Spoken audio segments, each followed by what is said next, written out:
This is the Defenders podcast on TV Podcast Industries. We are going to court to talk about She-Hulk Attorney at Law episode 1. And I'm sorry that I said a bunch of harsh but very true things. Wow, an apology that still doubles down on a thing you're apologizing for. That's very lawyerly. Yeah, I'm a much better lawyer than I am a Hulk. Now who's smoking?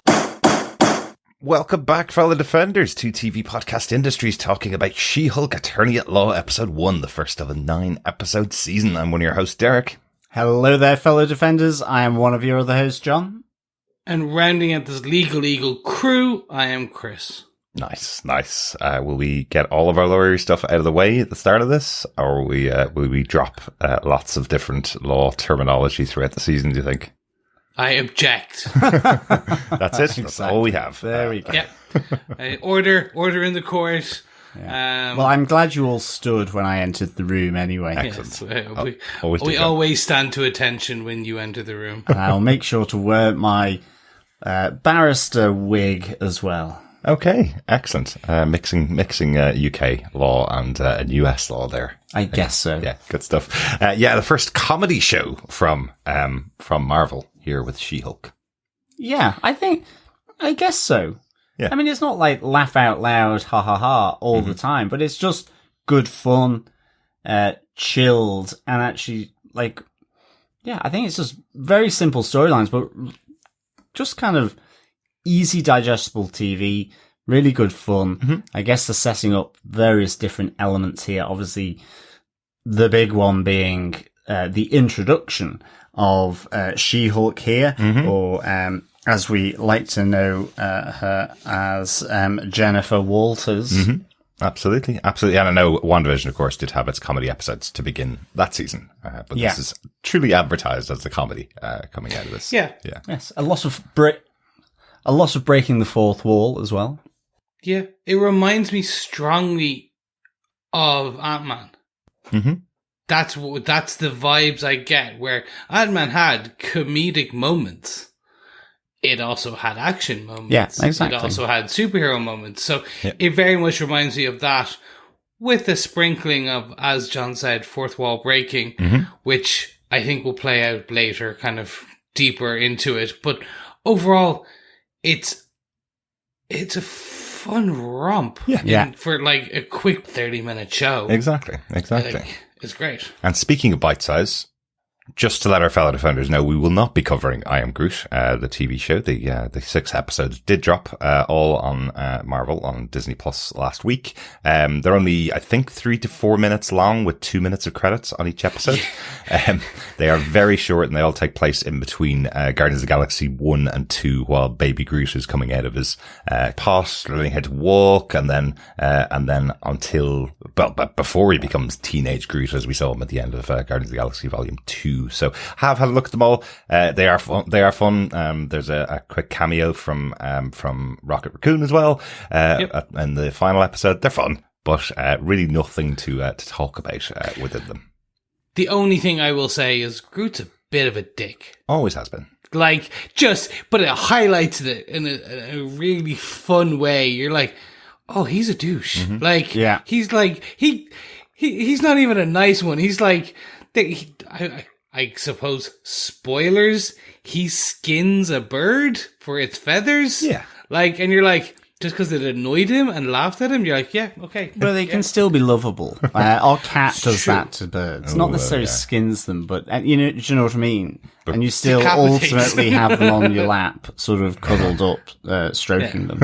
But Groot does leave the bird alive, though, differently. Okay, he's barbaric. Yes. Anyway, we're not here to talk about I Am Groot. We literally just said we're not going to talk about it. We are going to talk about She-Hulk episode 1, though. The executive producers for this show, once again, Kevin Feige, Louis D'Esposito, Victoria Alonso, Brad Winderbaum, and Jessica Gao and Kate Coiro, who are the head writer and directors for the season. Excellent stuff. Mm-hmm. Jessica Gao, the head writer, is an American television writer and producer, worked on the 3rd season of Rick and Morty and wrote the famous episode Pickle Rick as well. Also wrote on Silicon Valley and Robot Chicken. good comedy chops there. Then. Absolutely. And Jessica has written this episode of the show. This episode is directed by Coiro, directs most of the episodes of the season. This episode 2, 3, 4, 8, and 9 as well. Kat worked on episodes of It's Always Sunny in Philadelphia, Shameless, and Modern Family. Excellent stuff. Yeah. That must be why there's the middle finger in this episode of She-Hulk. It might be that. Excellent stuff. John, do you want to tell us what they gave us with your synopsis for the first episode of She-Hulk Attorney at Law? Sure. Jennifer Walters, attorney at law, was on her way to a holiday trip with her cousin Bruce Banner. While Bruce explains that he's been able to stop his transformations into the Hulk, a Sakaar spaceship in their way causes Jennifer to flip her car, injuring both her and her cousin. When Jennifer drags Bruce from the crashed vehicle, his blood drips into hers, and she transforms into a large, powerful, green-hued version of herself. Using his 15 years of experience, Smart Hulk tries to help navigate his cousin through her new life, and help her avoid a savage existence. But when he learns Jennifer is already fully in control of her powers, he realizes she's a completely different Hulk. Jennifer leaves Smart Hulk's compound and returns to LA to continue her career as an attorney and avoid Bruce's mistakes. But her closing argument is interrupted by the superpowered Titania. Jessica transforms into the Hulk and stops Titania before she kills the jury in Jessica's case, revealing a new She-Hulk to the world. Excellent. Order. We will be discussing our top 3 case points for this episode. We are going back to case points. We haven't had case points on our show since Daredevil. Yeah. So our big moments from the episode. Case note number 1. Let's talk about the accident that created She-Hulk. Interesting connection here to Thor Ragnarok with the Sakaar ship that comes to deliver a message while Bruce and Jennifer are driving down the road. So a spaceship connected to Bruce from his past, I guess, searching out the Hulk, kind of stuff that seeks out Hulks, as Bruce warns her. Well, exactly, but I mean, seeking out the Hulk, like planting itself in the middle of the road, is probably a little misunderstanding on the part of the pilot of the spacecraft. But, this was kind of interesting because I didn't recognize the ship actually, until I kind of remembered, Ragnarok and the Sakaarians. But, so guessing it's that, ship, a Sakaar ship at the moment. I like actually, again, we're talking about the fourth wall. I liked how this whole accident, the beginning of the whole side of let me get you up to speed as Jennifer Walters sort of turns to camera. I just thought it was really nice sort of just entry into it and sort of just brings you along. I know you're not going to be able to focus on this story until you find out how I became a Hulk. Yeah. So really, really good. So is the fourth wall breaking working for you guys? Chris, what do you think? Because we knew this was coming in the season, but we were kind of told it'll all be explained, but really it just seems like it's narration. Yeah, for me it is, very much so because of Deadpool. It's Daniel Way, kind of hits from the Deadpool comics, has always had that kind of, well, let me tell you. But actually, even back some of the original She-Hulk comics, when they had narration in there. Yes, She-Hulk broke the fourth wall way before Deadpool did. Exactly. Yeah. And then Dan Slott, when he took over his run on She-Hulk, when it was very much, which I'm assuming what we're going to get based on the kind of materials, where it's kind of her taking on the superhero law type of things, which we assume based on some of the trailers. There was fourth wall breaking in that. So I knew it was coming. I knew what to expect, and it does work for me. It's because it's almost like Arrested Development. Does that make sense? Where that narrating point, it's kind of like we're gonna have some laughs, jokes, kind of narration, laughs, jokes. Yeah. But even I say laughs, jokes. It's not like Monty Python slapstick like joke, and you think that like. There's a joke every 60 seconds, so at least some of them are going to hit. This is like, it's got story in there, and they're telling, so yes, is what I was trying to get. Excellent. I Excellent. do like the fourth wall being broken where they've just rebuilt Bruce's bar at his house in Mexico, and she speaks to the audience, and he looks around to see who she's speaking to. So that was a nice little sort of, I guess, development of that, just other people sort of tuning into it, like, what's she doing? So that was a nice little development of that as well. Yeah. But a little bit more similar to Fleabag than to Deadpool, because Deadpool's whole point is that his mind is broken, so he thinks there's an audience watching on all the time, whereas this is her speaking to the audience that she's telling her story to, effectively. Yeah. So, yeah. So I do question, they have said it's going to be explained. I am wondering if it is going to be, like you said, the Deadpool versioning where his mind is broken, but in hers, maybe something about the accident has caused, like, she's got a bleed that we never captured, and now she's imagining that there is, and it's like, because that point John pulled out where Hulk looks at her and goes, didn't say anything, but he looks when she redresses. So I'm wondering if that kind of further and further kind of happens as we build the 9 episodes or 8 episodes. And episode 8 is like, we got to save her life. If she turns into the Hulk again, it's going to kill her, blah, blah, blah. Maybe. yeah, I mean, certainly all the fourth wall stuff is being done after she has been, effectively infected, but, gotten that lethal dose, as Bruce says. And that's how she gets the gamma radiation, is just from his blood going into a wound that she's picked up from that accident with the Sakaar ship.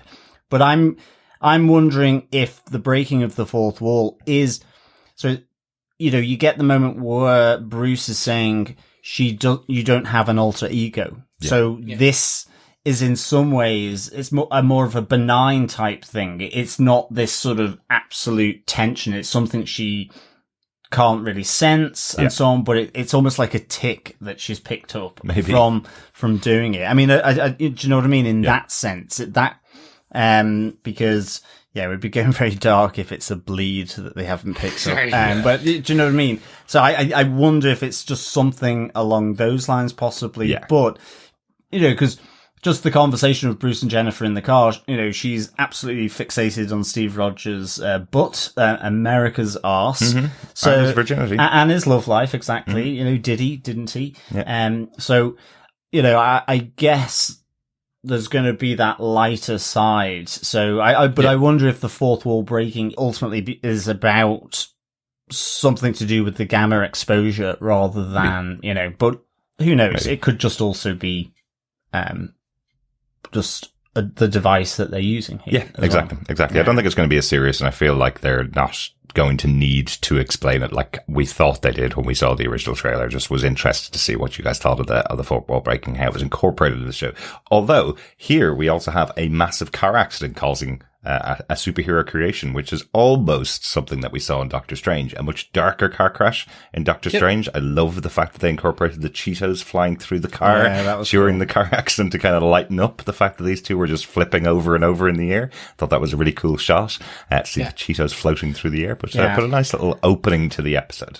And I loved how sort of after being dosed with gamma radiation from the blood, I like how it went into that, that werewolf trope ultimately of when someone's transforming for the first time and that you're in person, it's their point of view kind of POV look. And, you have her getting to the roadside bar, but ultimately has transformed back into, Jennifer Walters. And, you then get the fun element at the bar with all the girls in the ladies' toilets sort of saying, what's happened to you? Yep. Are you all right? And then fixing her up. Doing her makeup. Then, the unexpected pickup outside as she's waiting for Bruce to come and collect her, from the 3 lads that, they go too far. So I just liked how it all kind of sort of had these different touches throughout. Yep. Yeah. It's a nice take on her origin. The difference from the comic books, she was shot by mobs, but definitely a crime family, a kind of mafia style-esque. shot at her because she was prosecuting a case. Bruce was around her. She was bleeding out, going to die, so he gave her a transfusion because he was the only person who had the same blood type available. And that was what caused her creation in the comic books. It's a similar-esque car to car kind of, but Bruce and there was blood. But yes, it's a nicer take, if that makes sense, for the style of the show. Exactly. It's a lighter take, and again, completely accidental. I like that Bruce is pushing her back because he knows what could happen if their blood mixes. That was quite interesting. Let's go on to the central kind of section of the episode in our case note number 2, the training from Bruce. Again, dealt with, kind of jokily, but you forget how much Bruce Banner has gone through in his 15 years as the Hulk, all of the tests and trials that he's gone through to kind of accept this other being that's been inside of him and try to work in some way to control that rage and eventually get himself to this point where he is the smart Hulk. And he's trying to go through his step-by-step program, the multi-year program, with Jennifer, where she's got to go and hang on a second. We went for a drive, and now I'm stuck with you for possibly years to learn how to become a Hulk. Yeah. Well, and testing. I really liked it when, after all the rotary saws, where he was testing her, and she breaks out and she's kind of, hulking out, roaring, and then he's speaking to her to calm her down. And it's like, why are you talking to me like a stray horse? I really like that, but I really like this montage, I guess, in a sense. I know it's not I know it's not really a montage, but I like this whole section because, for me, what Bruce was doing, it really made sense that he would, his scientist would have this kind of dossier, and then he wants to help out his cousin effectively. But I then just like the whole tension and the difference, that Bruce is really it's basically she's going on the same journey as I've been on, until that moment where she's still quite lucid and speaking as Jennifer Walters, even when she's transformed. Yeah. But he's looking for these trigger points, the alter ego. And I just, the assumption from Bruce and Smart Hulk that, you're going to become a superhero. And she's like, I don't want to be a superhero. Yeah. I want to use my law degree and get back and practice law. Exactly. And in the end, they are different. She has much more control over the transformations as she doesn't have, because she doesn't have this alter ego. And, she's saying, well, my life as a female in the law, as a lawyer and that career,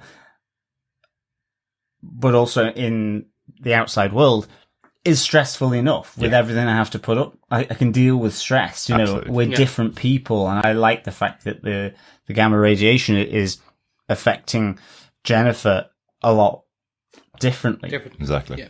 That was one of the best lines in this whole opening episode. Basically, I have to deal with walking down the street, a guy catcalling me. I have to deal with men belittling me and undermining me when I know more than them. And of course I get angry, and she hulks out and then is able to bring it back down. It's the way the lines are delivered. And then it's the actual, it's an important topic that is, or a moment that is being said. But it's just kind of, again, it's the thing about these Marvel films that we talk, and the Marvel TV shows that we talk about, when they, in WandaVision, when they play up the grief aspect, and we, some of the most amazing, fantastic writing between a witch and an android. Yeah. Talking about grief and love.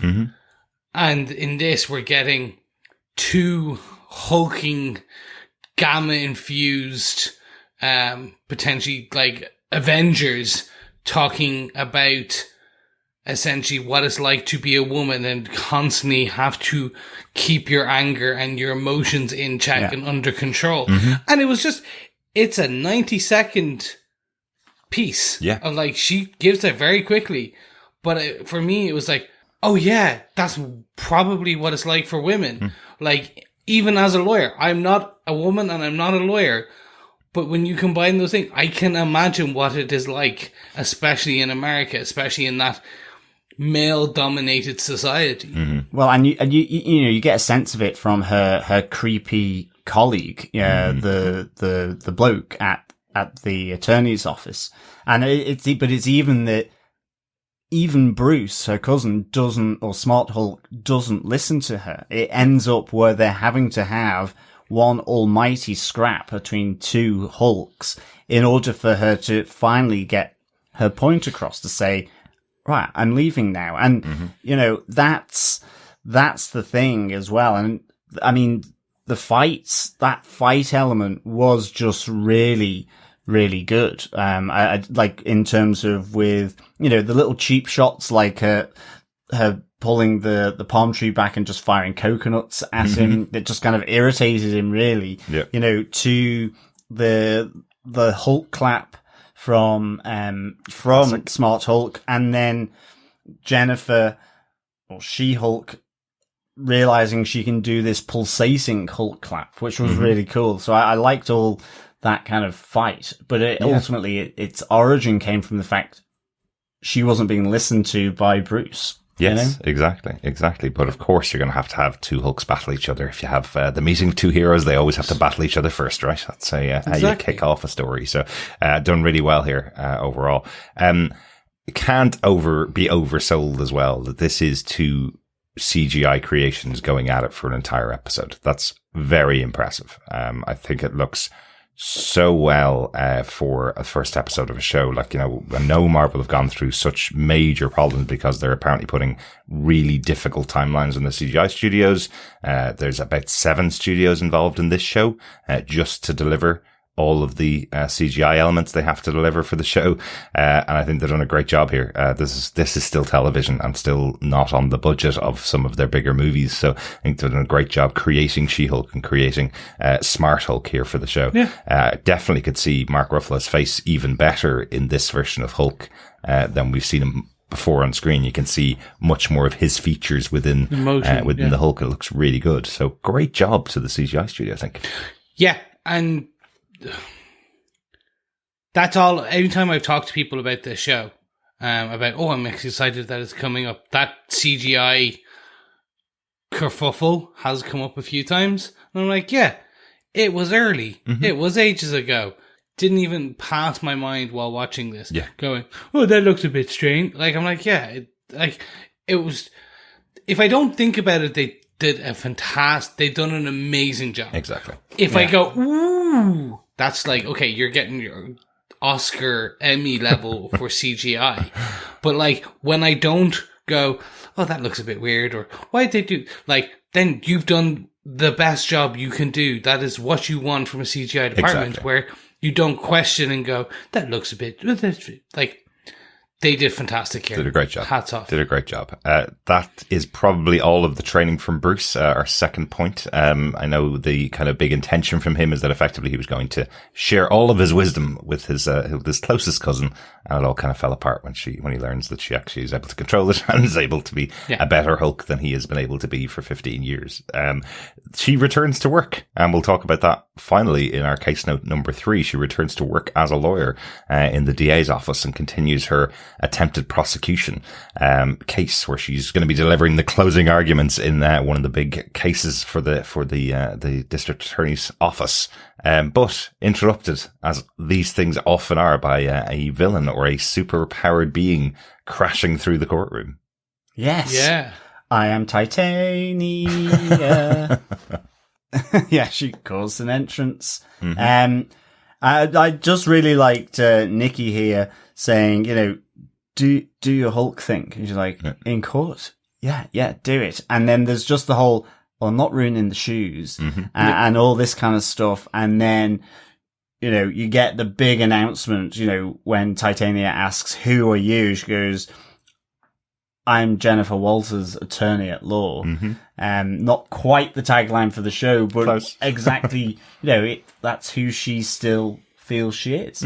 And I really just like, saves the jury, knocks Titania out. So I don't quite know what Titania's powers are. I guess as hard as titanium, maybe, or something like that. Super strong, super durable, pretty much. Exactly. Yep, that's so who she is. She's probably weathered the punch pretty well, even though, you know, it's kind of knocked her for six, really. Yeah, she definitely did a Scott Pilgrim type of shoot through the air when trying to kick at She-Hulk. I thought that was quite cool. It really felt like Scott Pilgrim, but a very quick moment where Titania, quite angry, is almost killing the jury in the case that Jennifer Walters is prosecuting. So Jennifer takes her out.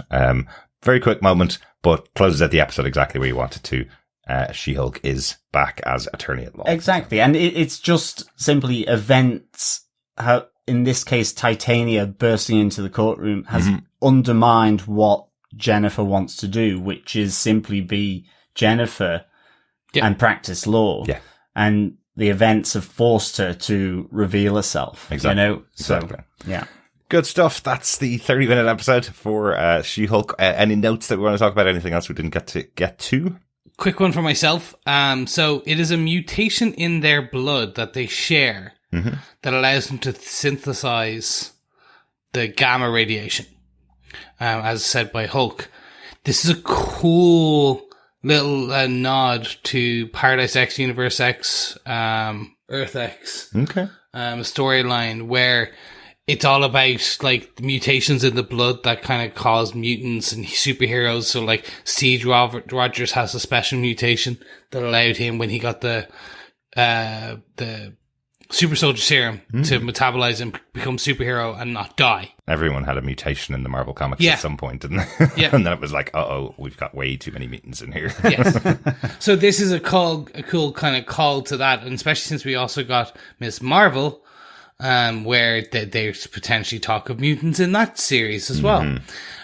So just a nice little nod to say potentially where the future is going. It was like mutation here, mutation there, here, mutation there, mutation everywhere, mutation. That was my only note. Excellent. I'll just pick up on the kind of mid-credit scene, where the conversation between Bruce and Jennifer basically gets confirmed. You know, Jennifer trying to reason through whether Steve did get some action as Captain America, or was he too busy and he ended up being a virgin.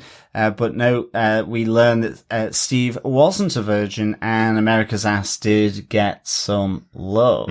So yes, it is now confirmed. We always wondered what him and Peggy possibly got up to when he went back in time. Well, it was he lost his virginity to a girl in 1945 during the SO tour. So 1943, I think it was, while he was on his tour as Captain America before he entered the war. When he lost his virginity. Good stuff. A question finally answered here, and I love that it was done as a little trick from Jennifer, because she finds out one of the big benefits of being a Hulk is you can drink as much as you want. All buzz, no barf, as Bruce describes to her. So she's able to pretend like she's really drunk, even though she's not at all in that moment. So to trick him into confirming something for us. Good stuff. That is our discussion about She-Hulk episode 1. Overall, Chris, do you defend She-Hulk episode 1? Rawr, arg, rawr. Yes. Much like two Hulks fighting, in the end, I was very happy. Good stuff. And best of friends. I enjoyed this. It's a fun 30-minute romp. I think that's the thing. You give me some comedy, you're giving me some action, you're giving me some super heroics. And every now and again, you're sprinkling in some really well done writing. And also, I get the feeling, I don't know, it's too early to say, but I get the feeling that because the showrunner or the lead writers and who it is and the storyline, we are gonna get some poignant female points of view, being in a kind of overall kind of in the law kind of ecosystem and things like that. I think we're gonna get some kind of very poignant kind of points. Again, sprinkled in with punchy, clobbering time.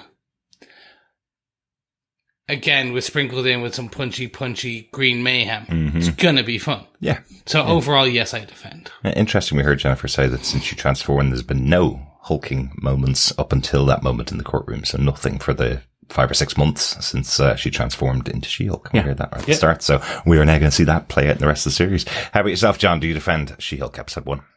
I do. I give this 4 flying Cheetos and chopsticks out of 5. I really enjoyed it. It's good fun. I think the episodes are just nicely digestible, to be honest. Got the action, has, some, good writing on some bigger elements, introducing, new character, and I'm liking Jennifer Walters. I really just like the character, a lot. 4 flying Cheetos and chopsticks out of 5. Excellent. Derek, do you defend this episode of She-Hulk? Yeah, I really enjoyed this. Mark Ruffalo's one of the great players within the Marvel Universe. I like how he's been used in here as well, alongside Tatiana Maslany, who I think is excellent. She's got that same charismatic presence on screen, showing you that she's been the center of a TV show for 7 seasons before. She's a really strong actress. I remember 2 or 3 seasons into Orphan Black, they were constantly calling out that this is a person to watch. She'll be doing big things in the future. And she stayed alongside that show, had lots of loyalty for Orphan Black for all those years, and is now coming over here showing how great she is as Jennifer Walters. She's I think she's the perfectly cast actress in this role. So great to see her. Great to see the show, and some nice touches. I was really surprised how much they talked about Steve and Tony in the show, but of course Bruce Banner would talk about those two. They were his closest allies, I suppose. Over time, we had that connection during the blip. He was the one that was being consoled and consoling Tony for those 5 years during the blip, while they had kind of separated as friends during the time. So I thought that was kind of interesting to have those nods and connections as well, so we know what's happening in the rest of the world of the MCU. So a good opening episode, a good kind of grounding of what's happening with these characters, and we'll see how the rest of the season goes. But I am excited for episode 2 of She-Hulk. Excellent stuff. But I think it's time to get off to the bar. Let's go to Bruce's bar after it's been rebuilt for our pub quiz question. So. Yes. John, what is our pub quiz question for episode 1? Welcome back, fellow defenders and fellow quizzers, to the pub quiz. Question 1. What is written on Jennifer's white t-shirt as she fights her cousin Smart Hulk? Excellent. Lots of costume changes from Jennifer Walters in this episode as well. So it's a very specific message that's written on this particular t-shirt that she wears during that fight. Okay.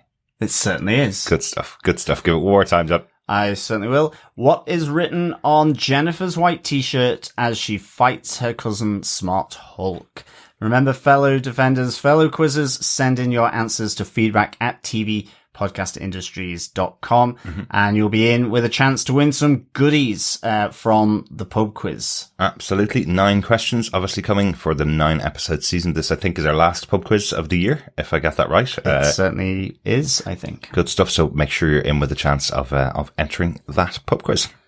Yes, you got to be in it to win it. Mm-hmm. Definitely. This episode of TV Podcast Industries is brought to you by our supporters on Patreon, including Corolla Clark. Thank you so much, Corolla. Thank you, Corolla. Yeah, thanks so much, Corolla. Remember, you can support us monthly for any amount over at patreon.com/TV Podcast Industries, or if you'd like to support us with a one-off donation, you can pop on over to buymeacoffee.com/TVPI and buy a coffee.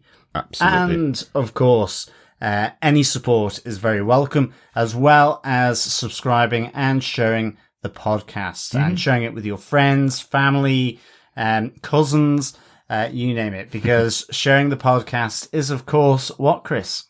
Sharing the love. Good stuff. Thanks so much for joining us. We want to hear from you and hear your feedback about She-Hulk. Please email us to feedback@tvpodcastindustries.com with your thoughts about any of the episodes that we're covering for She-Hulk, or you can pop on over to our Facebook group at facebook.com/groups/TV Podcast Industries. There'll be a spoiler post up as each of the episodes are released on Disney+.